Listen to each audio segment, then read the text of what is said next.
ကျေးဇူးတော်ရှင်ဧကမဟာပန္တိတမိုးကုတ်ဆရာတော်ဖျားဟောကြားတော်မူသောသစ္စာလေးပါးတရားတော်နှင့်ဝိပဿနာလုပ်ငန်းစဉ်ပြန်ပွားရေးအတွက်2002ခုနှစ်မှစ၍အမေရိကန်နိုင်ငံကယ်လီဖိုးနီးယားပြည်နယ်ဖရီမောင်းမြို့ရှိထေရဝါဒကပ္ပိယကာရကအဖွဲ့သည်ဤတရားများကိုအတန်ပုံမူကောင်းမွန်အောင်ပြင်ဆင်ပြီး MP3 သို့ပြောင်း၍ဓမ္မဒါနပြုပါသည်ကျေးဇူးတော်ရှင်ဧကမဟာပန္တိတမိုးကုတ်ဆရာတော်ဘုရားကြီးအမရပူရမြို့မင်္ဂလာရိပ်သာဓမ္မယုံကြီးပေါ်တွင်တရက်17လ55ခုနှစ်၌ဟောကြားဆုံးမတော်မူအပ်သောသောတာပန်အင်္ဂါ9ပါးတရားတော်ဒီလိုဟာရမယ့်တရားသည်ဝရမတို့သတ္တဗံဒီဘုရားများမှာဒီ90ရှိရမယ်သတ္တဗံဒီဘုရားများမှာယခုဟောလက်တ90ရှိရမယ်အဲဒီ90မှာပြေဆုံးတယ်လို့ရှိရင်ပရိမာမင်းတွေပြမလို့တော့ဘူး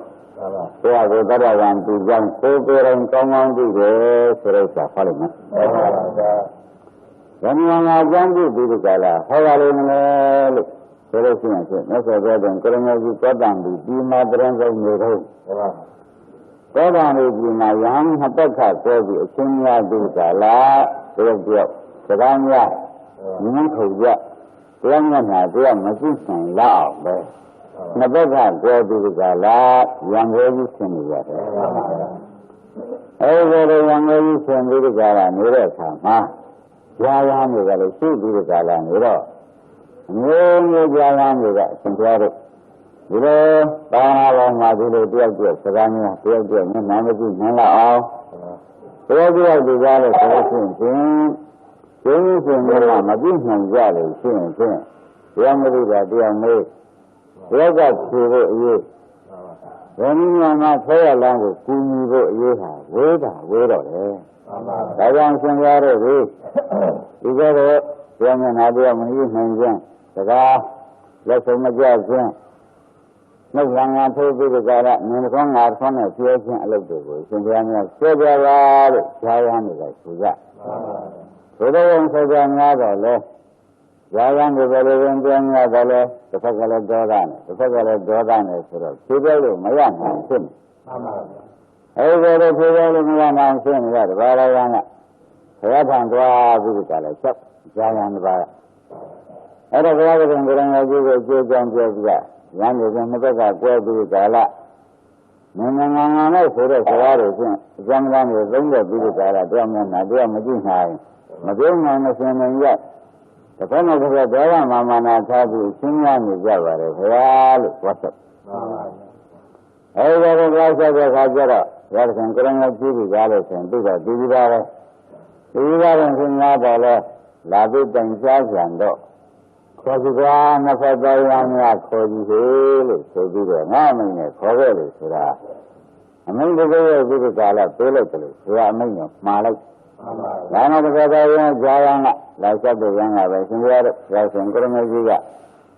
နှစ်ဖက်ကလုံးများလို့ကြွကြပါဦးဆိုတဲ့အကြောင်းကိုဘုရားကအမိန်ရှိလိုက်ပါတယ်ဒါကြောင့်ရှင်ပြရတော့ဒီကြရမှုကြပါလို့ဆိုတော့ဘုရားမိန့်တော်နဲ့ဆိုတော့နှစ်ဖက်သားရန်တို့ဒီရင်းကအမိန့်အာနာစီဇံတိကရာမနေဘဲနဲ့နှစ်ဖက်သားရန်တို့လိုက်ကြမှန်ပါဗျာ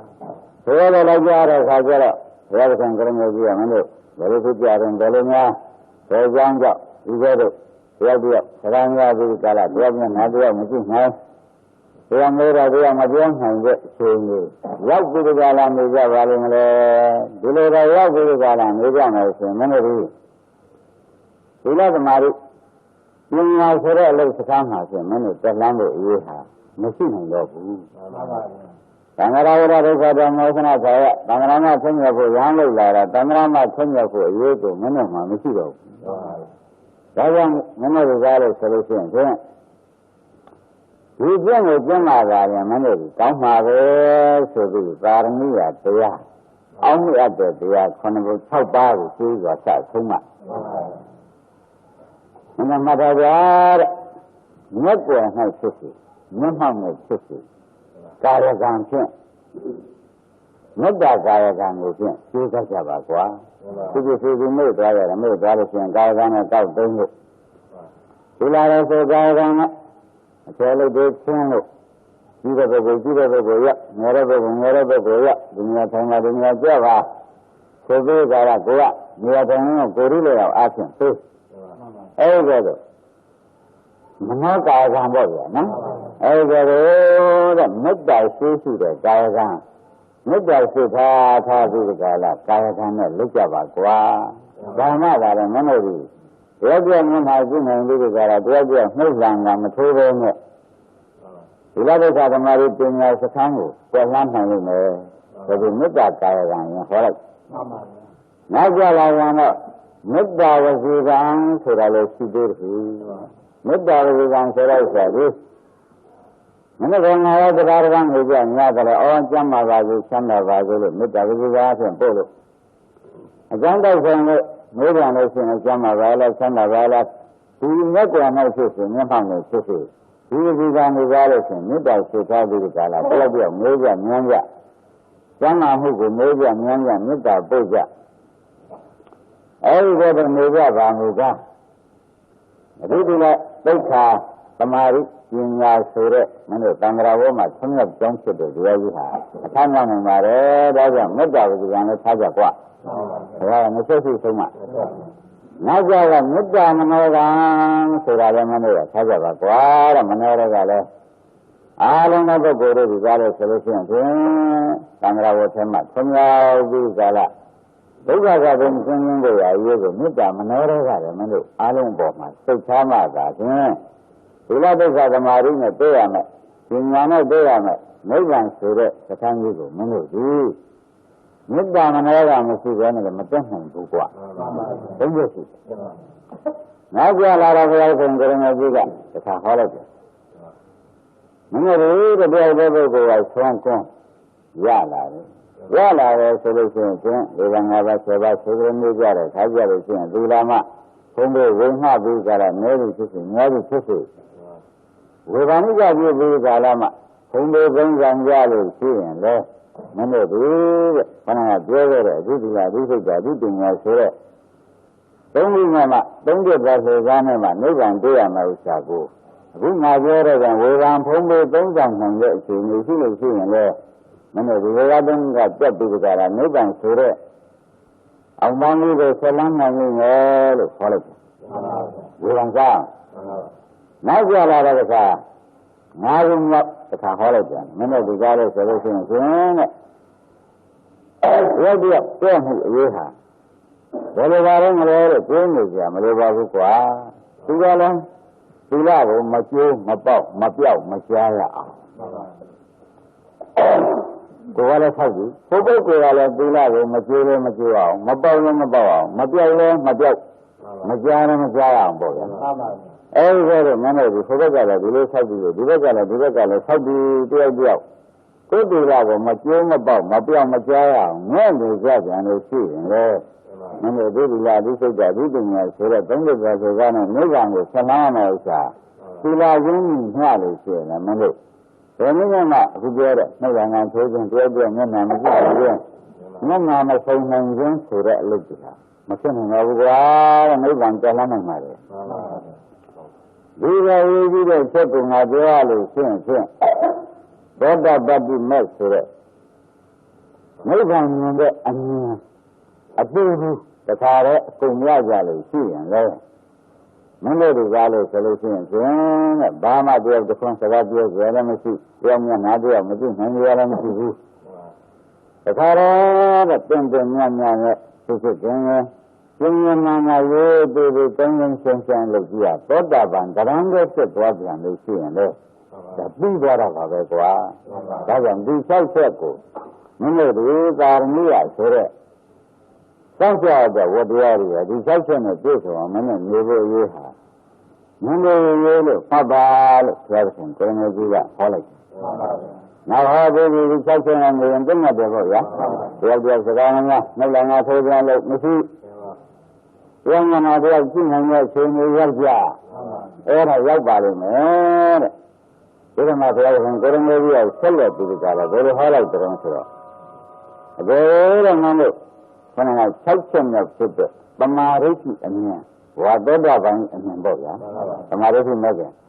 Every Bamariki for a Megan and Megan, using very see and there, when you go out. Singing Maria, singing low, other Bandi singing low. When you don't see what every day set up, Valley, the men of the Valley, so who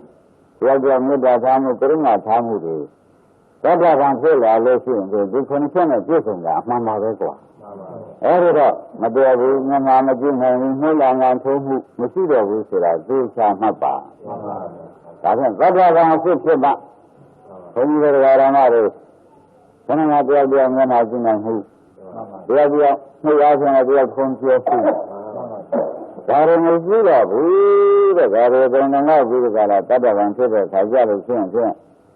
And Madonna knew the Gala solution to a material mother, a youthly lad, too heavy, silly, Baja. You see you rising the God of the Yapali. Down as a brother, Gurmazi, a hollow. Baja and Tibet book, man, to the why? From the church in the Musiba, remember, every young, Java. So we got welcome Gurmazi, Baja and Tip, the book, Yama. Mini Gada and Tibet, Mr. Fusura, Kuabu, Weva Nanyan, Konomu, Nadu, Saga Hogan, Subitala, Godan, the Bopa. Lady Saga Hogan, Tilly, Baja. Adam Yaramara, Golem, the Ubaganalogy, I think. You don't live on you, I'm with you. Subitala, Kuabu, around such with the twin, Bigala, Nigali, here. We had done the other done, Tibet, Consent, Kuran, Wevan, look. Nobody sees us, there are many. Go out, long out to the Gala. Now, when the Lama love is so the one and you know. As well as the Haragan with the consent, you will see the hanging on the language. Traveling out of the Ubagan language, Tayar had a Ubagan language, traveling wherever the language and kept to the Gala. Choose a rather go to the Choose a solution and there. You can say a better one, two brothers, and you can say a bola. That's when we are another, we say, we will come to check so I think, we will take a much of it. All right, many of us oh, Madinaga, Galo, the king of the good will like to the Gala, the Garamari, Diata. That's very way bottom. All I live in, I will follow down. So there is an scenario, and I go there, sister, calculate. Calculate the Kajal and you. One day we are solution, one day over.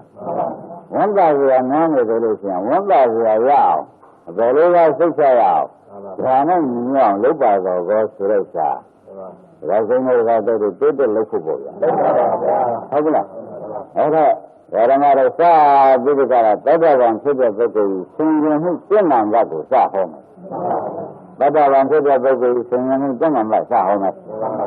Sin and that are answer. Better than the village by Servasi in the car. Don't go. Then this. Cannot compare with Jandy. A Jandy says, well, cannot concern a patient. I will do too much. When you look at it, look at it. Taja Bangan, the breeze and I believe that the Jana comes to Taja Bangan, I look Malison. Hello, Rava, tomorrow they la Virabo. Mama, whatever in Madama, Ben and Virabo. It is another material, La Virabo. Habla. Every is a young Mary, La Virabo. Whatever in La Lagan la Maga, Mama, Maga. La Bibi, Samen, I, all that we got to say, Nabi. Whatever in man, you matter than I will give him and you are there. So they can give him Yaman, Pauline, Madonna, and Lida, to the Taja Bangan, La Vida, cool. Lavadi. Taja Bangan, La Vida, so Vigala, order, Madonna. Taja Bangan Vigara, Lara, Philipari, Philippa should be seizing the car, a free for young Nagala. Philippa does you do the car, a big young man will be Gala. Ronagala, no solution, Domina Ganaga, Awiga Dangara, women, Malayam, a big room, Mana Lalation, I told you there. Manasara, Kanana Dome, there. You got on the water, Sadi, the Rado, Malabi, Manana Gani, Big Gala, Mabere, Mana, Lavere, Chesson, Village. So what are we like that? Not a day, Risa, nobody, Malaro, no? Oh, this is a young man, young and behavior, we are watching the Big Gala, never young who is here. He is in other decision, or the mean Madame, and River. Madonna Little, Polara goes to Bobo Beijing, not that pattern, on the other side goes to the serious of the never like. So that's a lie, little Galagaro. Like that, Naga, two Buddhas in Yana, some longer in Yago, have kept up the Adim about. Other than the River Boku Yagara, Yari, Boran, Mana Lalati, Joga Lalati, Hala. All the others are Lalati. We don't need to make a chip of one. We don't need to make a chip of water out of mother. All the other we don't need to make a chip of with the Gala, not a chip of it, Pal. Pala, that's what you better say, no, but you have. Let them realize. I don't see lonely for a very certain but yet the ball. Madhya, all the reason was what did the Gala, Claro. And that's it. Reason was a very event. A bear Sadi, something other, something real. That's all. But the Bambukumia, the little, the reason was what Federal, Valley, we are the Valley solution. A bear Jungle, Bidicala, what else? Puru Dora Dashi, Mana Dashi, young and Birigala, Mirayi Dashi, Tulavi. Malara, we were going to go a big area, Naga, Yangura, Amagon, Pida, CP, late.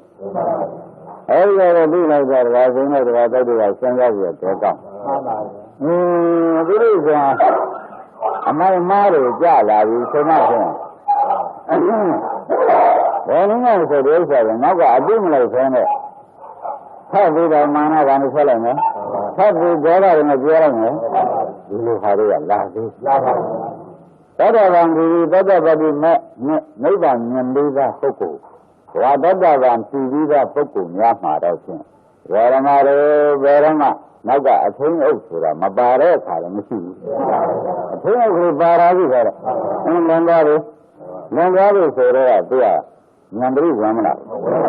One area says, so there. Oh, Langari, so there, the beginning of Naga, so Pingaling and Naga, Bidala, nearly see there. It is in Yama, dealing with you required.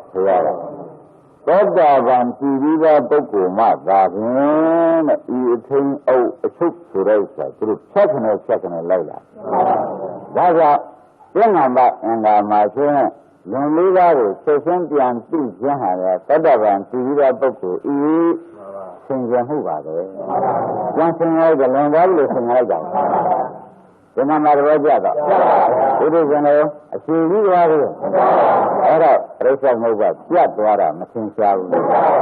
Oh, Raja, in number, and I read it. Mabana,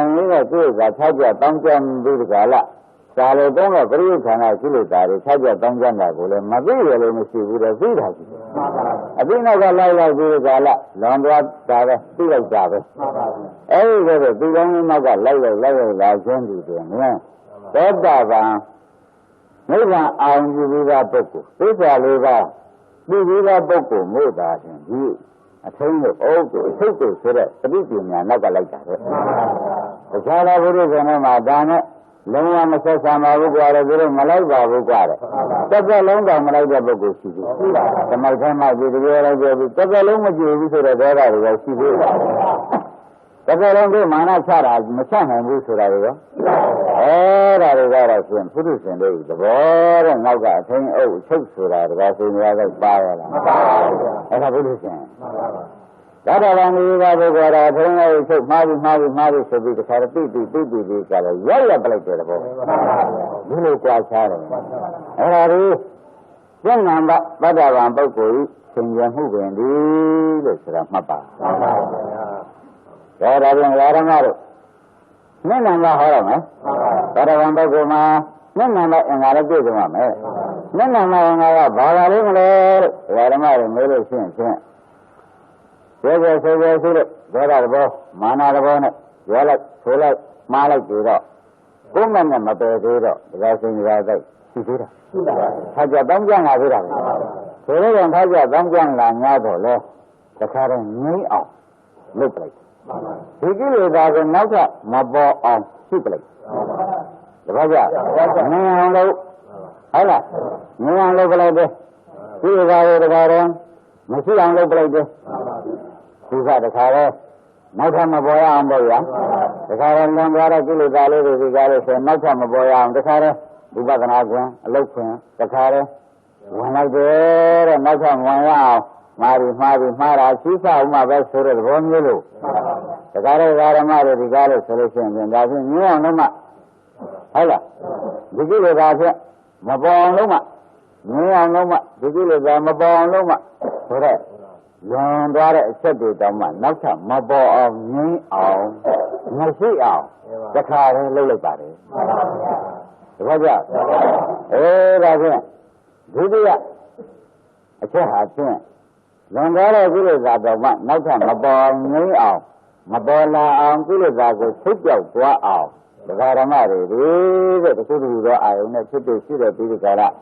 မင်းအောင်ဒီကမမလာရအောင်ဆိုပြီးငင်းအောင်အေးအောင်ဆက်ဆင်းလုပ်ပြီအဲ့ဒါသောတာပန်ပုဂ္ဂိုလ်ဤမျက်မှန်ပါအင်္ဂါလို့ဒကာဓမ္မတွေဆုံးဖြတ်ချက်ပါဟုတ်လားဒါဖြင့်သောတာပန်ပုဂ္ဂိုလ်မှာဒီနှစ်ချက်ညီရမယ်ဆိုတာလည်းသိပြီးကြပြီသုံးနံပါတ်ဟောမယ်ဒကာဓမ္မတွေသုံးနံပါတ်ဟောတော့မယ်တဲ့အဲ့ဒီသုံးနံပါတ်ကဘာလဲလို့ပြောတဲ့အခါကျတော့မိမိကသတ္တဗံတည်ပြီးသားသမာဓိဉာဏ်နဲ့ပြည့်စုံပြီးသားသစ္စာလေးကသင်္မြင်ပြီးသားအဲဒီကတော့သတ္တဗံဖြစ်သစ္စာလေးကသင်္မြင်ပြီးသားပုဂ္ဂိုလ်ဒီရဲ့သိစိတ်ချင်းရှင်းရှင်းတယ်မိမိကဖြင့်သတ္တဗံဒီတို့တောက်ရောက်လာခဲ့ပြီဘုသတ္တဗံလည်းဒီတိုင်းနေမှာမိမိသတ္တဗံလည်းဒီတိုင်းပဲဘို့တော့တခြားသောသာသနာတော်မှာတော့ဒီလိုသောတာပန်စခန်းအရိယာဆိုတက်လှမ်းနိုင်တဲ့သဘောကြီးလမ်းကိုသိကြနေဘယ်နည်းနဲ့မှမရှိဘူးလို့သိစိတ်ချင်းတွေးလို့ပေါ်တယ်တဘာဝသာသနာတော်မှာဖြင့်သတ္တဗံကရာကနာဂံငန္တာဆိုတာတွေကဘယ်နည်းမှမရှိဘူးဆိုတဲ့ဥစ္စာသူ့မှာသူကပဲဆုံးဖြတ်ချက်ချပြီးသိတာဒါကြောင့်တနည်းဥပါလိဒကာဒီသတ္တဗံတည်ပြီးရင်ပဲဒိဋ္ဌိတွေဆောင်းမလောင်းတော့ဘူးမသင်ကြားဘူးလားဒါတွေကိုသူတန်တဲ့ကြံပြီးကြတာနေလို့ဖြင့်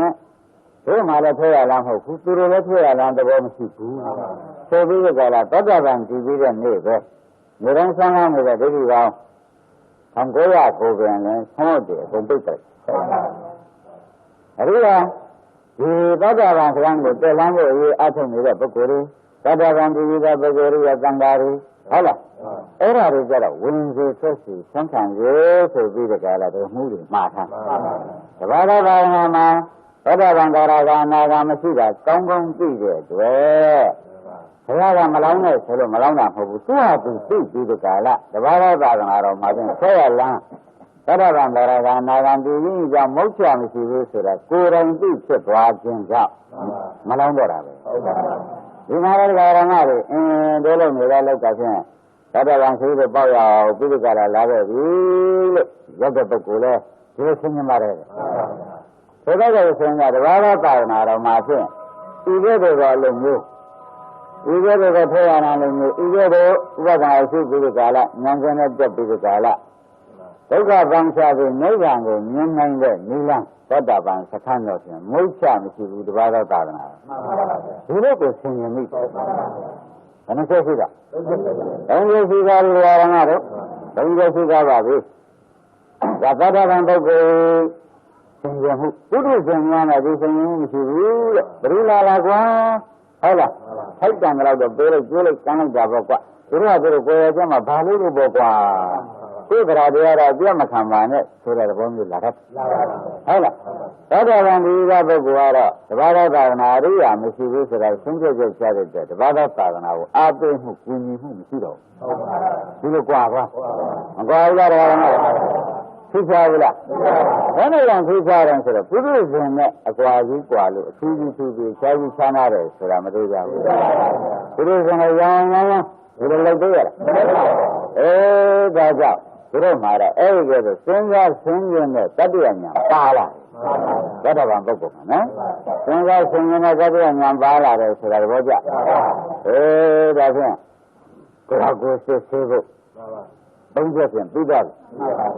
ဒါဖြင့်ဘုရားဓမ္မတို့ခုနှစ်ချက်တောင်ရှိတော့ဘိုးတဲ့၄ချက်မြောက်ကိုဟောဖို့အစဉ်ရောက်လာတယ်၄ချက်မြောက်ကဘာလို့မလဲတဲ့မိုးလို့လို့တယ်၄ချက်မြောက်ကဓမ္မတို့ဥမာမှာကိုယ်မှာမပြောနိုင်လို့တဲ့ဒီလိုဓာတ်တွေရှိတော့ပြောမှားဆိုမှားတယ်လာတာပေါ့ပြောမှားဆိုမှားတယ်လာလို့ရှိရင်အင်းလွန်သွားပြီဆိုပြီးကြတယ်အပြစ်တော့တင့်သွားပြီဒီပြစ်ကိုဆိုငါဒီသူကြားလို့မှာတဲ့ပုဂ္ဂိုလ်စီသွားပြီးကြတာဖြေကြောင်းမှာပဲဆိုတဲ့စိတ်ချက်ချင်းပေါ့ရမ်းဖြစ်တယ်လို့ရှိရင်ဝေဒနာသွားကြတယ်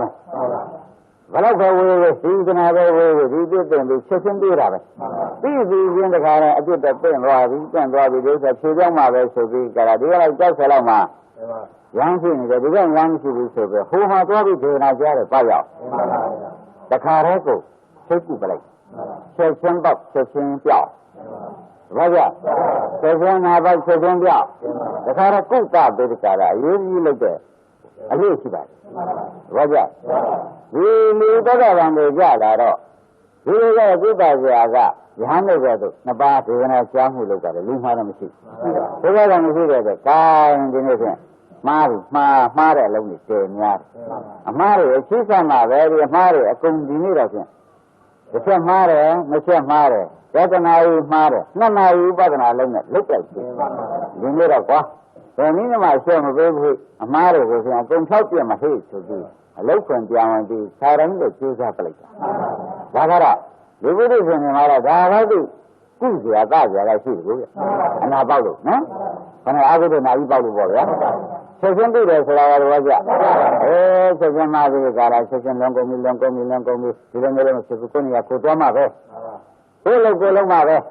ဒါရီလာရင်ဖြေရောက်ဖို့အရေးရှိတော့တယ်ဆိုတဲ့ဥစ္စာကိုချက်ချင်းသိရတယ်ပြီးချက်ချင်းဖြေရက်တဲ့နေရာကိုလွတ်မြောက်တဲ့နေရာကိုဒီနေရာကိုဖြစ်တော့ဟိုနေရာသွားပြီးကြတာကိုလုံးပါတော့မယ်ဆိုပြီးချက်ချင်းပြေးရတာ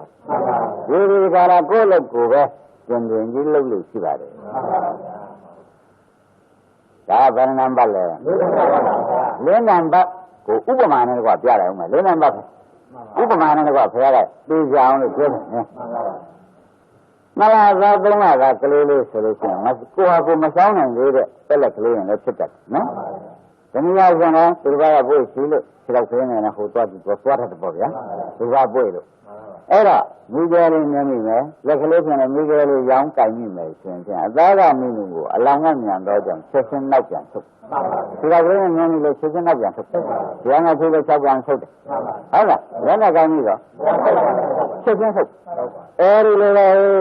တဲ့သရုပ်ကအချက်ဟာချက်ချင်းနောက်ပြန်ထုတ်တာကြီးပဲတဲ့အခုတော့ဖြစ်တယ်ဆိုလို့ရှိရင်တော်ပြီတမ်းဆိုကလေးလည်းပြန်ထုတ်တယ်အမြန်ဆုံးနည်းနဲ့ထုတ်တယ်ဘောဓဘာတိမဲ့အမြင်နဲ့နိဗ္ဗာန်ကိုစည်းစိမ်ပြီးတဲ့ပုဂ္ဂိုလ်များမှာချက်ချင်းကနောက်ပြန်ထုတ်တော်တယ်အမှားဘက်ကိုနောက်ထပ်မလိုက်တော့ပါဘူးဟုတ်လားနောက်လည်းမလုပ်ပါဘူးဆိုတော့စိတ်လည်းဆုံးဖြတ်ချက်ချရပြီးကြလားလောက်ခွန်တာဝင်ပြီးကြလားပြေရအောင်လုပ်လိုက်တော့တာမှားထားတာတွေပြေရအောင်လုပ်လိုက်တော့တယ်ရင်းမိလား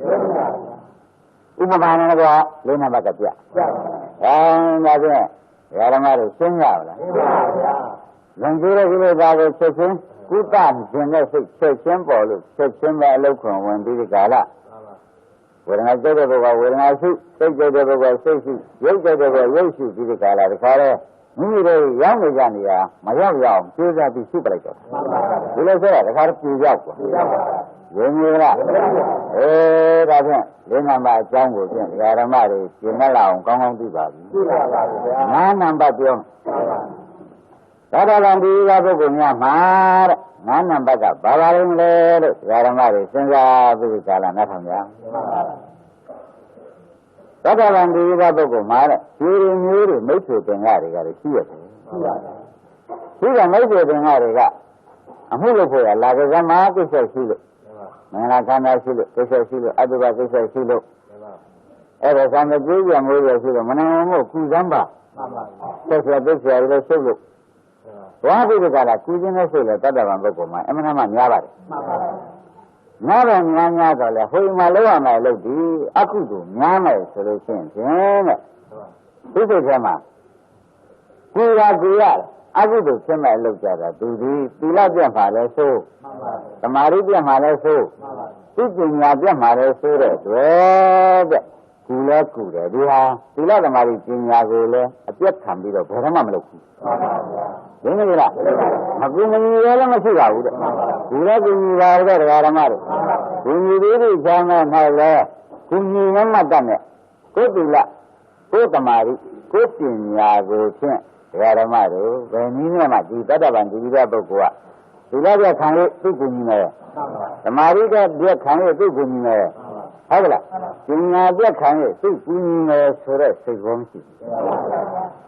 ဒီလိုသမာဓိပညာကိုသာပုံမပြီးကြတာနဲ့တော့လေဘာကြောင့်ဝတရားတိုင်းကကူလိုက်ညီလိုက်တာပဲဒီခိုးလာတဲ့ပစ္စည်းကိုပင်မြင်သက်သေမတရားချင်းခါရမယ်ဆိုလို့ရှိရင်မခံနိုင်ဘူးဟုတ်ကဲ့ဘုဒ္ဓမာရိပြက်ကောဘုပညာပြက်ကောအဲဒီကတော့ဒီလိုဓမ္မရိပညာကိုအမြဲနဲ့ကွက်ပြီးတဲ့ကာလကုညီမှုရှိပါတယ်ပြီးတော့ကုညီတာပဲဒိဋ္ဌိပညာရှင်တော့ကုညီဆောင်ရလောက်တာပဲဒါတော့ကိုယ်အဖိုးတော်ပစ္စည်းဖြစ်တဲ့ဒီလိုဓမ္မရိပညာကိုတော့ဖြင့်ဘယ်နည်းနဲ့မှသူဒီအထိမခံဘူးသူကဆင်းရဲတော့ဗျာဒီလိုအထိမှလာဓမ္မရိထိမှလာပညာထိမှလာအဲ့ဒီထိမှဆိုလို့ရှိရင်ဖြင့်မလုပ်တော့ဘူးမလုပ်တော့ဘူးဆင်းရဲတယ်ဆိုတာပေါ်သွားသေးလားကိုယ်ထိမှကိုသိတာဆိုတော့ဆင်းရဲတော့ဗျာအဲ့ဆင်းရဲတော့ပြီးတော့ထိမှလုပ်ချင်မလုပ်တော့ဘူးဒီလိုထိမှဓမ္မရိထိမှပညာထိမှဆိုရင်ဖြင့်ဒီမနှဲကလည်းလုပ်ရတယ်ဒီရှင်များခဲ့တော့မဟုတ်ပါဘူးပြပြမှုသားတွေကနည်းငယ်ပါတော့မလဲတာပဲကူနော်ဟောမလဲတာမရှိဘူးမလဲတာမရှိမပြောဘူးလားဟုတ်လားမပြောဘူးဆောင်းရတဲ့ဘယ်နည်းနဲ့မှဒါကုတ်ဘောဝဲဒီကာလခိုင်းစေကားမှုဟုတ်လားဘယ်နည်းနဲ့မှဒီကားလို့ဆိုလို့ရှိရင်ဖြင့်တဲ့ဒီလသမารိပညာကိုဖြင့်တရားတော်ရေးတရားစင်ရေးအပြတ်မခံဘူးတဲ့ဒါကြလောကီဥပမာပြလိုက်ရမယ်ဆိုလို့ရှိရင်ဖြင့်တဲ့ဒီငန်းနာမှာဘုရားကဘယ်လိုပြလိုက်တုံးဆိုတော့နွားမကြီးဥပမာနဲ့ပြတယ်နွားမကြီးကသူ့ငါးငယ်လေးမွေးစားတော့ရှိတယ်သူကနွားရှင်ကကျိုးလေးနဲ့သူ့ဆွဲလာပြီးကြတာမြေပေါ်တဲ့နေရာခြီးပြီးကြတာထားတယ်သူသားလေးကလည်းလိုက်လာတာပဲလိုက်လာမှမြဲလဲဆွဲရဖဲတယ်သူသားပြမှုရှားမှုအန္တရာယ်ပြမှုကိုလည်းအမြဲစောင့်ရှောက်ပြီးရှိနေတာပဲမြဲစားတော့မပြတ်ပါဘူးတဲ့ဘာကြဒီသားသမီးကငဲ့တော့ဟုတ်ကောဒါဖြင့်အစာလဲစားပါလို့ရှိဒီလိုလို့ရှိထို့ဒီပဲတဲ့သတ္တဗံပုဂ္ဂိုလ်များမှာဓမ္မတို့သေသေးချာချာသာမှတ်ပါတော့ဘယ်နည်းနဲ့မှသူတစ်ပါးသိစ္စာကိုကူရညီရများတော့တယ်ကိုယ်ကိုဆိုတဲ့ကိုယ်သားနဲ့တူတဲ့ကိုယ်ကိုဖြင့်ဟုတ်လားကိုယ်မှာရှိတဲ့ဒီကကိုယ်မှာရှိတဲ့သမာဓိကိုယ်မှာရှိတဲ့ပညာတို့ကိုဖြင့်ဘယ်နည်းနဲ့မှတဲ့အထိခိုက်မခံနိုင်ဘူးဒီကကူမှာလဲထိတာလို့ကိုဖြင့်အထိမခံဘူးဒီတော့ကူညီပါတယ်လည်းဘောင်းပါတယ်ဝတ်ဆောင်ပေးပါတယ်ဒီလိုကလည်းဆောင်ပေး냐တော့လဲငါမကြီးသည်မျက်စာ냐တော့လဲနွားငယ်ရှိမှုမလုပ်ကြလို့သတ္တဗံပုဂ္ဂိုလ်သည်သတ္တပရိမေညာနဲ့သစ္စာလေးပါးကိုသိပြီးသားပုဂ္ဂိုလ်သည်ဤကဲ့သို့သောနှစ်ဖက်ကြည့်အလုပ်ကိုအမြဲတမ်းလုပ်လို့ရှိတာသည်သောတာပန်ပုဂ္ဂိုလ်ဤဆင်ញံမှုရှိလို့ဒီလိုလုပ်နိုင်တာသိရမလားဒါကနံပါတ်ဘယ်လောက်ပါလဲသင်္ချာလာဓမ္မတွေသတ္တဗံပုဂ္ဂိုလ်များလေဒါကြောင့်ခမည်းတော်အေးကြီးထဲမှာကိုးချလိုက်ရင်သိ Rather, Kisa Kamagari Babakan, Karina was Urasi Tadawa, Ababa, Tata Brisadaya, Ababada, Desha Brada Voda, Idami Tangi, Yarnamanidan, 18 at this in a 2D Hodu, Malala. Kisa Kamagari Babakan, Tadavanto Are, Sumabari, a local looked up a bay. Where are the Gala solutions? And the local phone people, the Gala Tamil, very much machine. The Californian Transabi Gala to the Gala solution again. To go to more of the Gala, Nyambe, Kujan, Tajan, Singin, Chasing of it. Karagan, Yamanagan, Mara, Karagan, pumping out. Gala, the Mari. We Madara, Martin, so Bari, Chesana. Manola Madara. Raja Mari, Manojo Manogo, Mara, Sarako, go to the Kala, Pompi Matabu. Every Pompi Matabu, Sura, Goga, the Garamara, Villa Babi, Panama. Live for the Gala, Loma Sura, the body, Akuto, where I sit there and I Loma, Lobi Chaman, a Pompi Tame, Sura Veramam Shiba. See what had it. Garamara, Uvala, the lay of her. Let me see us there, not a share of it. We got a marriage in Yagola, a Tibham. Yanga, where I done the Mina Chemona, nearby. So, Pilata Maripinia. Gary, a Biamakami, the Gary Matima, the Gorajan. Dana the Mina Suna, younger way at the Luma. Raja, Raja, no longer Yavula. Eh, Raja, Mama Giri, Panama Yoga, eh? A Sagula say about it. Raja, Naligo. Eh, really on the Fabala. Eh, the mother, better than the Vida Bogumama, younger way, Valent someone and near. Hola, they some Sura Duma. We do not take out the Maritin Yaro, and then there be that a road they come, my team come move. So I bar it. You mean that? There are easy to the Bola, Madame, I usually got a Rambogoya, the machine you make when you read it. Send you know, like you got near Javino. Number 6, the Jamu. One number some number there. Some number there, another Aramaro. Some number there, Aramo. Every some number of Babalim, Mugan Tuna. Some number of Babalim, Lesro. Other one is a book Yama, and Madama, Pisumari. Nyabo, ya? And Madama Pisum. Other one is a Navigare solution, Turvana, Yana, Jizuna. Another one is a Yana, Jizuna, to be. Other one is to be. Peter has jealousy in the Dusema. Other one is a Bokumyama. They are to the Lady Children Suro. Yes, of that and Kurumyashi. Horamu, Yabo, every year in Yana, Vigara, near my solution. You baby, Mamma, Tada, Lily Sasa. They must sing a dry up. The Garamari. Along you say, Whatever man and a bit in a Bogumia, other one is a Bogumia. Yaramara, Besama. Whatever one is a Bogumia, Diana Mume. The Shara Guru is in a Diana Mume. And Yaji Sana. Whatever one is a Bogoa, whatever man and a Desarago. We be the Garatara Bogo, the job. Yaramara, the Arinara solution. You be Galapo. Magara, the Bo. Hola, Ligara. The Carrier, the Sema, and the Major, near Jaja. Ramura, the Alley, the other in Jaya, so much in the Carrier. There are no Mamadu Lizara, the Carrier, you, the King, Lily Saga, for a city. Hara, who does and they will take up the shop you can. Every lot of time we call you again. Madada, let go be the Gala, Sarabio, again. Haramana, the Gala, Lily Saga. Lily Saga, the body that here. The Kara to say the Madiara, will you remember Lizame? Hala. Took one my sura, the body had seen. Aha. Tadaram Bogo, Divida Bogo, Mara, Diha. ဒီသစ္စာတွေကမြင်ပြီးတဲ့အတွက်လေးစားမှုရည်ရည်မှုမှတ်သားမှုတွေဟာစိတ်ကြတော့မသွားမှုတွေဟာတရားနာတိုင်းသူများနဲ့မတူဘူးတဲ့မှန်ပါဒါသောတာပန်ပုဂ္ဂိုလ်တွေတရားနာမှုဆိုတာရင်းနေလားအဲ့တော့ပုရိသင်ကြတာကိုဒီလိုမဟုတ်ပါဘူးတရားနာရင်မှစိတ်ကဟိုရောက်သွားဒီရောက်သွားညောင်းတာကိုကိုယ်ရင်လည်းတရားနာကြည့်ပါလားဣစ္ဆာနဲ့နေရမှတ်တာနဲ့ပဲစိတ်ကူးလိုက်ပဲစိတ်ဝဲနွားဝဲဟုတ်လားအရှင်လေးရံပြီးထွက်ပြီးကြလားဟုတ်လားကံများနဲ့အင်္ဂါပြလဲတွေမောင်းပြီးကြလားသူမင်းကမင်းနဲ့တာသမီတွေရစိတ်ကူးတတ်ရှိဘူးဟုတ်လားအဲဒီမှာကလေးလေးလည်းပဲလုံးကြလို့သူမင်းမရိုက်တော့ဟောရှိထိုင်နေကြရကြီးတောင်ရုံးမိဘူးစိတ်ကူးရှိနေတယ်မတရားတော့ဒီလိုမဆိုင်တော့ဘောမသိကြဘူးလားဒါကြောင့်သောတာပန်များကြတာတော့ဒီလိုမရှိတော့ဘူးမှန်ပါတခါရမ်းဆက်ပြီးတရားတော်ဆိုရင်ရိုသေလေးစားကမ်းညွတ်ဟုတ်လားဤကဲ့သို့သောလေးစားမှုကြီးတွေကမ်းညွတ်မှုကြီးတွေမှတ်သားမှုကြီးတွေမှန်ပါဘယ်မှာစိတ်မသွားရအောင်ထိန်းထားမှုတွေမှန်ပါတခါတိုက်တဲ့တခါဆိုင်လို့ကိုးလာပါဗျာဒါသောတာပန်ဒီတဲ့ပုဂ္ဂိုလ်မှာဖြင့်ဤချိုးဤအင်္ဂါတွေဟာ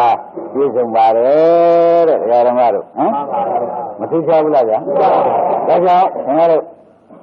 ဒီရှိပါဠိတော်မှာလဲသတိတခုလည်းပရိသေတိယသရုပ်ဝါဒိအတ္တံပက္ကံပြီးသထုမန္တပုရိသံဝရာမိယောရိယသစ္စာမိအဝိသပတ္တိဆိုတာဟ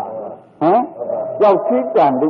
သူ့ကိုယ်ကိုပဲတရားမှာတော့ဘယ်မှမသွားဘူးကြောက်သိတန်တုကဲ့သို့တခါတော့တရားပေါ်မှာလေးစားပြီးစိုက်ထားတာဘယ်ရင်တော့တိုက်မရဘူးဆိုပါလားအတ္တံပက္ကံပြီးရတယ်တုံးလို့ရှင်းလည်းမရှိဘူးတဲ့တခါတရားနာနေရလို့ရှိရင်ဖြင့်သူစိတ်ထဲမှာလေးလေးစားစားကင်းကင်းနေရတဲ့သတိမသဗ္ဗုရိကံဝရမိယောရိယသစ္စာနေသစ္စာလေးပါသူသိပြီးသားဖို့ကြီးရောလိုက်ကြတယ်အဝိသပတ္တိဒကာဓမ္မတို့သံမြင်ညကျင်ရမဟုတ်ဘူးတဲ့ဒကာတဲ့ထိုးထိုးထွင်းထွင်းနိုင်နိုင်ချွတ်ချွတ်ကိုဒီတရားတော်၌ကြီးညူပြီးဒီကရာအဝိသပတ္တိဆိုတဲ့နော်ဒီကဲ့သို့ကြောက်သေးတန်တုမယိမ့်မယိုင်တဲ့ခန္ဓာကိုယ်နဲ့လုံကြည်ကြည်လေးလေးစားစားကြီးနဲ့သတ္တဗံတိဝိရပုဂ္ဂိုလ်တရားနာမှုမှာဤကဲ့သို့ထူးခြားပါတယ်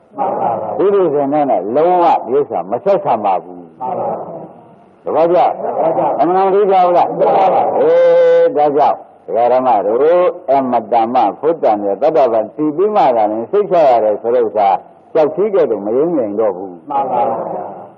ဘုရားတရားကံငါဆိုတဲ့တရားဓာတ်တွေပေါ်၌လည်းအဝိဇ္ဇပတ္တိဆိုတဲ့အတိုင်းယုံကြည်မှုဟာအမတ္တများပြလားမှန်ပါဘယ်နည်းနဲ့မှနောက်ဆုတ်လို့ကိုမရတော့ဘူးဒီကျင်ကိုယ်ကဒါနဲ့ကိုအေးတာလည်းဟိမစားမောရတာတွေကဒီသတိဆိုင်မနေတော့ဘူးဟိဆိုတဲ့သဘောနဲ့ဒီချိန်နဲ့ဒီနာရီဖြင့်ဒီတရားအထုံးနဲ့ဒီတရားနာမယ်ဆိုပြီးဒီကရလေးလေးစားစားကြီးကြောက်စည်းတဲ့တို့ကြောက်စည်းကံကြီးတခါတော့ခံရမှုကြီးရှိတာသဘောကျလားအဝိဇ္ဇပတ္တိကိုကြတက်ကိုလှည့်ရလဲကြီးမျိုးလားဒီတရားတော့အဲ့ဒါဒီသောတာပန်ပုဂ္ဂိုလ်တို့ဤအလုတ်ပါဆင်ញမှုအလုတ်ဒုတိယဇင်နဲ့မဆက်ဆက်ပါဘူးဒါပဲဘယ်နဲ့ဆက်ရှိတာ၆ချက်ရှိတာဒီဓမ္မတို့9ချက်ဒကာဓမ္မတို့ဟောပါနော်9ချက်ကတော့ဘာပါလိမ့်မလဲလို့ဒကာဓမ္မတွေမိုးရလို့ရှိရင်မြတ်စွာဘုရားတရားတော်နာနေတဲ့ခါကြလို့ရှိရင်ပါဠိလေးကြားပြန်လေပါဠိသဘောလေးသိပြန်လို့ရှိရင်လည်းအိုးစိတ်ထဲမှာရှင်ညိုလိုက်တာလေးစားလိုက်တာဝမ်းမြောက်လိုက်တာမှန်ပါဗျာအနက်ကလေးသိပြန်တယ်အနက်ကလေးကိုသိရတဲ့အတွက်အရှင်ညိုကြလေးစားလိုက်တာဝမ်းမြောက်လိုက်တာမှန်ပါအသေးရလေးသိရပြန်တယ်ထိုးတူတဲ့ရှင်ညိုလိုက်တာလေးစားလိုက်တာဝမ်းမြောက်လိုက်တာမှန်ပါဒီဝမ်းမြောက်မှုတွေကတကယ်လည်းဘယ်ချိန်မှပြောပြန်ဆိုခြင်းဟုတ်လားသူတစ်ပါးပြောခြင်းကိုယ်ရင်ကဝမ်းမြောက်သူတစ်ပါးသိစေခြင်းမှန်ပါကိုယ်ရင်ကဝမ်းမြောက်အိုးဒါတွေကလှိုင်းကြောင်ပြီးဒီကာလခန္ဓာရမှာမြိုင်းမြောင်ပေါ်တာပဲမှန်ပါဒါကစိတ်ကြီးသတ္တဗံဒီဝိရပုဂ္ဂိုလ်များပါဠိတရားနဲ့တရားအဓိပ္ပာယ်တရားပြီဆိုပါဖြင့်ဝမ်းမြောက်လို့မဆုံးဘူးကိုယ်ရင်ကဝမ်းမြောက်လို့မဆုံးဘူးသူတစ်ပါးကိုလည်းသိစေခြင်းတဲ့ခန္ဓာတွေပြင်းပြပေးလာလိုက်တယ်လည်းမဆုံးဘူးဘုရုပြန်နာသေးပြန်လိုက်တာဘုရုဒီတရားလေးကျိုးပြန်လိုက်တာဒါလေးနဲ့လက်ဆောင်ပေးပြန်လိုက်တာအစရှိဒီနေရာကိုယ်ရင်ကဝမ်းမြောက်လို့မဆုံးသိခင်လုံးမြတ်တဲ့ပုဂ္ဂိုလ်တွေကိုနဲ့ပြီးဒီကရသိစေခြင်းမှတ်စေခြင်းကျင့်စေခြင်းကြံစေခြင်းမှန်ပါဗျာ။အိုးဒါတွေကလည်းပြန် လိုက်နေတာပဲတဲ့ဒါတို့ကတခါတော့နာမည်ကြီးဖြစ်နေတာပဲတဲ့ဘယ်နည်းနဲ့မှသူ့စိတ်ထဲမှာပြဝမ်းမြောက်မှုကိုပဲနောက်ဆုံးလို့မရအောင်ဒီလိုပြင်းပြပြီးတခါလာတယ်ယုံကြဒါဖြင့်ဗဒ္ဒဗံပုဂ္ဂိုလ်ဒီကားလို့ဆိုလို့ရှိရင်ဖြင့်ဘာကြောင့်ဝမ်းမြောက်ကလေးလို့သူ့စိတ်ထဲမှာမလိုက်တဲ့ခါကြလို့ရှိရင်ဖြင့်ဘဝတန်တရားတစ်ခါမှမကြုံစဘူးအကြုံထူးပြီးဒီကလာသိမှုကြီးကိုဉာဏ်ဉာဏ်ဆိုင်ဆိုင်ကြီးရတဲ့တွေ့ဟုတ်လားအဲ့တော့ဗဒ္ဒဗံပုဂ္ဂိုလ်ဒီကားလို့ဆိုလို့ရှိရင်ဖြင့်အခုခொနခုမြောက်ဖြစ်တဲ့ဝမ်းမြောက်မှုအကြီးကျယ်ခါလဲ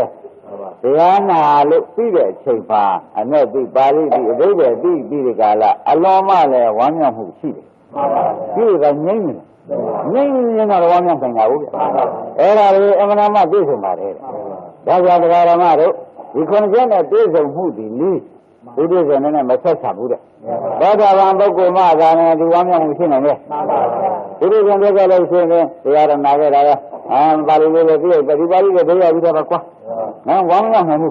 ဒီနဲ့ဟောဒီနဲ့လည်းတော့ကြောက်ပါလေကွာဒီလိုရတော့ခဏနေဟိအမဝမ်းမမြောက်နိုင်ဘူးဝမ်းမြောက်နိုင်ဘူးဒီကမဟုတ်တဲ့ပုဂ္ဂိုလ်ကတော့အခုပြောတာတွေတခါတည်းသင်္ကေတထိုးလာတာပဲဝမ်းမြောက်နိုင်ရလားဘုရားတော့ဘယ်လိုလဲထပ်ပြန်တယ်လဲကြားရဘုရားပါဠိတော်တွေဘုရားဟောတဲ့အနဲ့တွေဘုရားဟောတဲ့အဓိပ္ပာယ်တွေကြားရမယ်ဆိုလို့ရှိရင်သူ့တော့တခါတည်းကောင်းတာစားပြီးရင်ကောင်းတာစားရင်ဆိုသလိုပဲတခါတည်းတဲ့ဆာလာမတ်တင်နေတဲ့ပုဂ္ဂိုလ်ဟာကောင်းတာစားရတဲ့အခါသူ့တလေဝမ်းမြောက်မှုကြီးပြီးတခါလာကြလို့မြတ်စွာဘုရားရှင်ကိုရမကြီးဟောတဲ့မိသူကဟောဘုရားဟောတရားဆိုလို့ရှိရင်ဖြင့်ပါဠိလေးသိရလို့ဝမ်းမြောက်အနက်ကလေးသိရဗျာအဘိဓမ္မာတွေသိရဗျာအဲ့ဒီဝမ်းမြောက်မှုနဲ့ပဲသူ့မှာဖြင့်နာပြီးတခါလာဒီလိုနဲ့ပဲချိန်ကုန်သွားတာမသိကြဘူးလားဗျာ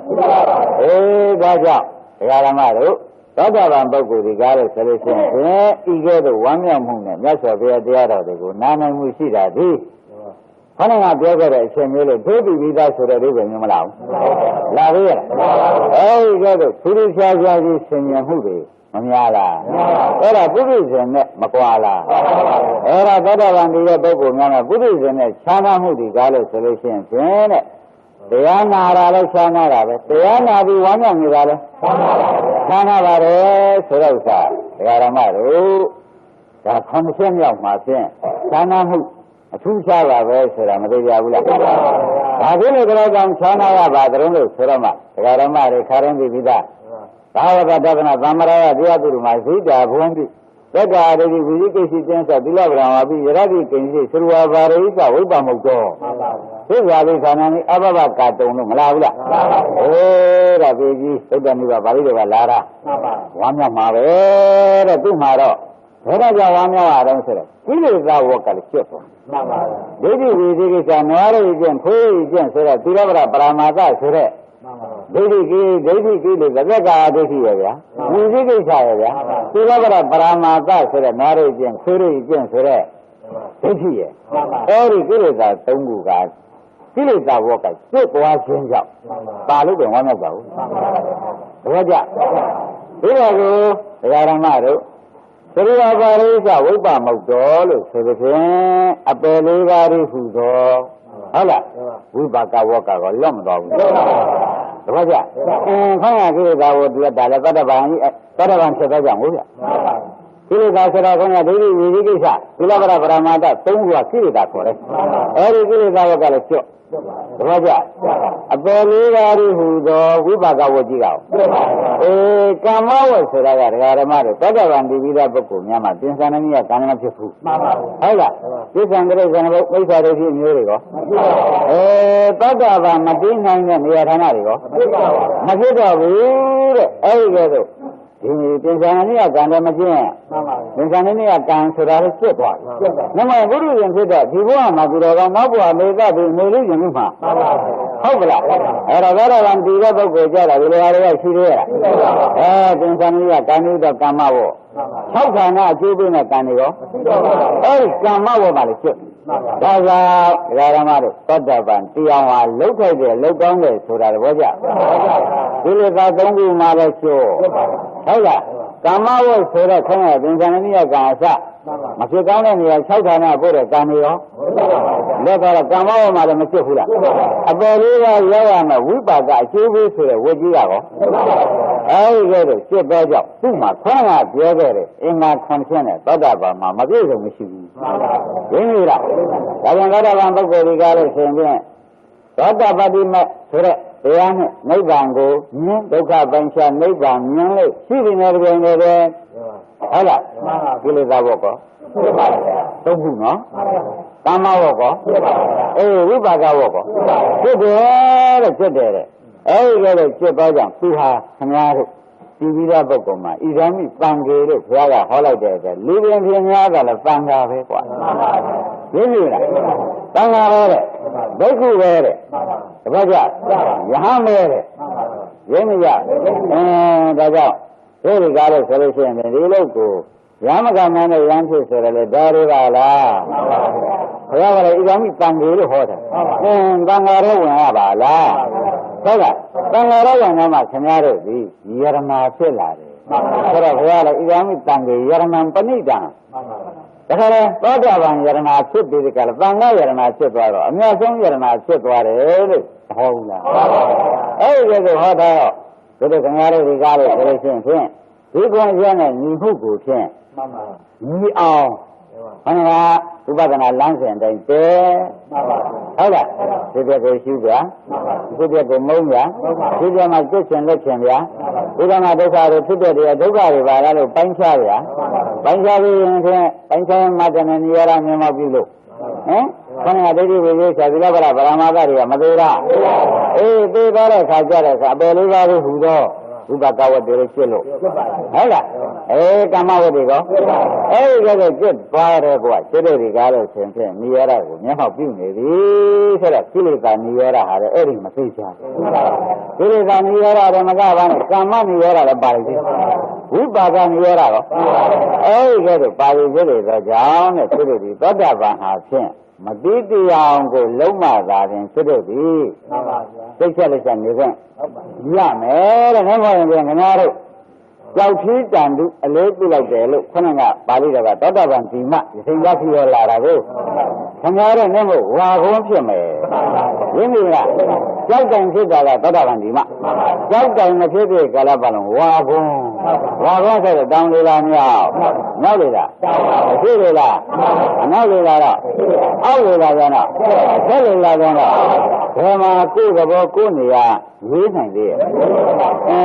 လောကရန်လေးတိုက်တော့ပွားရမှာပဲကိုယ်နေရာငယ်ရမ်းနေရှိရဲ့ရှင်ကြီးပုံနဲ့ကိုယ်နေရာပဲနတ်ရှိပုံရောနတ်ရှိပုံတို့ဖြစ်တော့ဘုရားဓမ္မတို့နတ်ရှိပုံတို့ဟာကိုယ်နေရာဖြစ်တာပေါ့ဥပရိမိဖုရားကြီးကရှိတာကမိဖုရားကြီးကနေပြီးနတ်ရှိပုံသူ့နေရာသွားဖြစ်ဟုတ်လားဥဒိကကြီးတွေကလည်းရှင်ရဟန်းတွေကနေပြီးဟွန်တန်ကောင်းပေါ်သွားပြီးသူ့နေရာပန်းသွားဖြစ်မဖြစ်ကြဘူးလားအဲ့ဒါသောတာပန်မတိသေးတဲ့ကာလပတ်လုံးဝါကောင်းဆောင်နေတဲ့ခင်ဗျားတို့ခန္ဓာကြီးဟာလောကရန်လေးတိုက်လို့ကံတွေမြတ်မလို့ကိုထောက်မရောက်နိုင်တဲ့နေရာမရှိသေးပါဘူးမကောင်းတဲ့နေရာဟူလို့ရောက်နိုင်တာကြီးပဲဒါကြောင့်သောတာပန်မတိသေးရင်ဖြင့်အမေတတ်နိုင်သေးတယ်ခင်ဗျားတို့ရင်းပြီလားလောက်တောင်ခင်ဗျားတို့တို့ဒီသိုးရကြတွေကိုသောတာပန်တည်ပြီးသားပုဂ္ဂိုလ်ဒီခွန်ကျက်နဲ့ပြည့်စုံတဲ့ပုဂ္ဂိုလ်ဆိုရင်အမေတတ်တဲ့ခင်ဗျားတို့ကံတွေရောမဖြစ်တဲ့6ဌာနတွေရောအကုန်ရှိရလို့ရတဲ့သိချက်ပြီးပါတယ်ဒါကြောင့်ဘုရားကကိုရမကြီးရဟန်းတို့နည်းနည်းဉာဏ်ကုန်ပြီးကြတာနေကြတာဒီတော့သောတာပန်အင်္ဂါနဲ့မပြည့်စုံသေးသည့်ကာလပတ်လုံးဖြင့်မင်းတို့ဒီညီရေးစစ်မဖြစ်နိုင်ဒါကြောင့်အားလုံးညီညွတ်ရအောင်တယောက်တယောက်မျက်စိမျက်နှာလေးကြည့်နိုင်ကြရအောင်တယောက်တယောက်ဒီကားလို့ဆိုရင်စကားကြည့်နေလဲဉာဏ်ကျက်ဆောင်ပြီးပြောနိုင်တဲ့အခြေအနေရအောင်ဒါမေတ္တာကာယကံမေတ္တာဝစီကမေတ္တာမနောကံရတဲ့ဒီစီဝေဒံမိကရာသုံးဆောင်မှုသီလမကျိုးမပေါက်မပြောင်းမကြားတာသူမှုသောတာပတိမနဲ့သစ္စာလေးပါးတကယ်နဲ့မြင်မှုဘု9ချက်စီ6ချက်မြောက်ဖြစ်တဲ့သောတာပန်တည်တဲ့သစ္စာလေးပါးတကယ်နဲ့မင်းတို့အကုန်မြင်ရပြီဆိုတော့ဖြင့်ခဏကမြင်ခုံမှုတယောက်တယောက်မျက်နှာမကြည့်နိုင်ဘူးတယောက်တယောက်ဒီကားလို့ဆိုလို့ရှိရင်နှုတ်လံကန်ထိုးမှုငင်တခေါငါခေါပြောမှုတွေပေါ့ဗျာအဲ့ဒါတွေအကုန်ငိမ့်ပြီးဒီကားလာညီညာကြီးဖြစ်ရမှာပြန်ဟောဒီ9ခုချက်ဟာ9ခုမြောက်ဟာ ဘာသာဗန္ဒီရဲ့ခொနခုအပြောက်ဟာဖြင့်ဒကာဓမ္မတွေအရေးကြီးဆုံးချက်လို့မှတ်ပါဒါပြန်ဘယ်သူနဲ့မှမောင်းမြင်ဘူးဟုတ်လားဘယ်သူနဲ့မှမဖြစ်ချင်ဘူးဟုတ်လားအလုံးစုံလုံးနဲ့ပဲပညာပိဋကရာရိုးရိုးပညာပိဋကရာစိတ်ချမ်းသာလက်ချမ်းသာနဲ့နေခြင်းသောတာပန်ဖြစ်အောင်လုပ်ပါမှအကုန်ယူသီလသူညကြမယ်မင်းမင်းသားနဲ့မယနေ့တည်းလက်ပြင်လုံးရောက်မရောက်ဘူးလားသောတာပန်မတည်ဘူးတော့လေဒီနေ့သားလည်းမဖြစ်ဘူးလားအဲ့ဒီတော့အခုခါမှာပြန်ဘယ်သူနဲ့ဘယ်သူတဲ့တယ်ဆိုတာမသိကြတာမှန်အကျဉ်းနဲ့လည်းမရဘူးမတော်ကြကိုယ်ကျင်တော့ဒါရမင်းနဲ့ရောသမီးနဲ့မင်းနဲ့ရောခေါင်းကအမြင်မတူဘူးနိဗ္ဗာန်အမြင်မတူဘူးသစ္စာလေးပါအမြင်မတူဘူးအဲဒီတော့အမြင်မတူတဲ့ကာလပတ်လုံးဖြစ်ကိုယ်မြင်သူ့မြင်နဲ့ပြပြီးဒီကာလရမ်းကြီးဘွားနေပါပဲဆိုတာဆုံးဖြတ်ချက်ချပါဒီနေ့ရဒါတော့သတ္တဗာန်ဖြစ်ပြီးမှဆင်ခြင်မှု9မျိုးကိုကိုယ်တိုင်ဆင်ခြင်ပြီးကာလကိုယ်တိုင်မရောက်သေးတဲ့ပုဂ္ဂိုလ်ကရောက်အောင်လုပ်ရောက်ပြီးသားပုဂ္ဂိုလ်ကလည်းဝမ်းမြောက်ပြီးကာလထက်သေးအောင်လုပ်ပါဒါကိုအများကြီးတိုက်တွန်းတယ်ဒါရနေ့ဒီရင်ပြောရလို့